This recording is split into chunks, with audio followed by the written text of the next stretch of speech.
Μήπως ωραίο αυτό, αλλά να του δίναμε έτσι μια λίγο πιο jazz εκδοχή. Δείξε μας. Λοιπόν. Βαγγέλης Χαμπέας, πάντα φρέσκο κρέας. Έλα, τζαζ, αμερικανιές τώρα, τσιφτετέλη θα γίνει.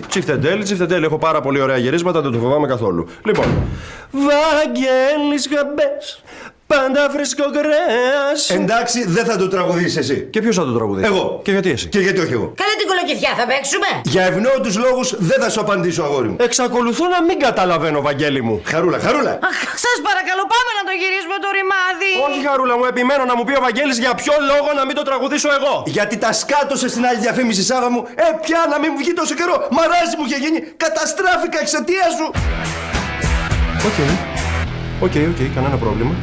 Δουλέψτε χωρίς εμένα, κάντε ό,τι καταλαβαίνετε. Εγώ θα κάτσω εδώ πέρα με την Όλγα. Αλλά τι το